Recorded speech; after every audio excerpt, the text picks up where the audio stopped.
विधानसभा निवडणुकीच्या दरम्यान उमेदवारी अर्ज भरताना खरी माहिती दडवल्याबाबत करुणा मुंडे यांनी दाखल केलेल्या ऑनलाईन तक्रारीच्या अनुषंगाने परळीच्या फौजदारी न्यायालयाने मंत्री धनंजय मुंडे यांना न्यायालयाची कारणे दाखवा नोटीस बजावण्याचा आदेश जारी केला आहे।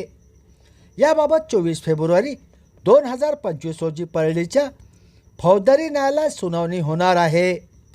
धनंजय मुंडे यांनी 2024 मध्ये परळी विधानसभा निवडणूक लढवण्यासाठी दाखल उमेदवारी अर्जासोबतच्या शपथपत्रात पत्नी राजश्री मुंडे आणि त्यांची 3 मुली तसेच करुणा मुंडे यांच्या 2 मुलांचा उल्लेख केला होता।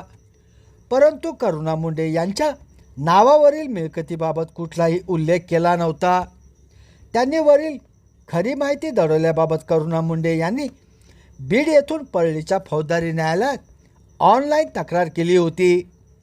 तक्रारीची मूळ कागदपत्रे 5 फेब्रुवारी रोजी न्यायालयासमोर दाखल करण्यात आली।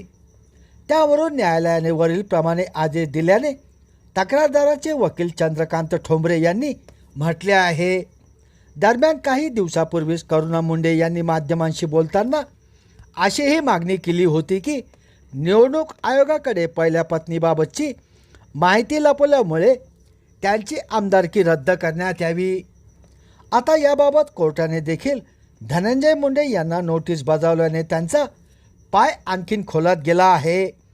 कारण करुणा मुंडे यांनी केलेले आरोप सिद्ध झाले तर धनंजय मुंडे यांची आमदारकीच धोक्यात येऊ शकते।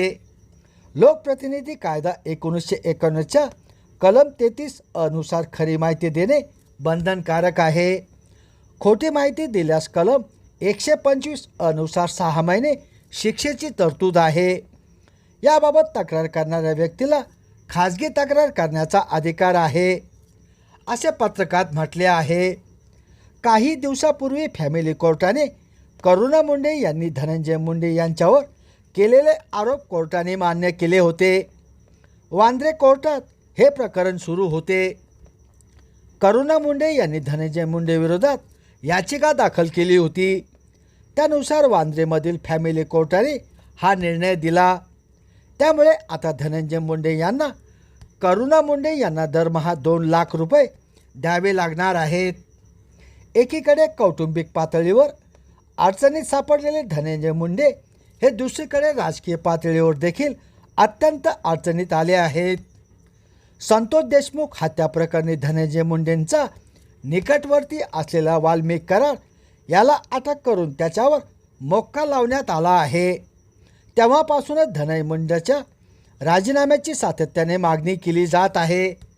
याशिवाय भाजप आमदार सुरेश धस आणि सामाजिक कार्यकर्ता अंजली दमानिया यांनी धनंजय मुंडेंवर काही घोटाळ्याचे आरोप देखील केले आहेत।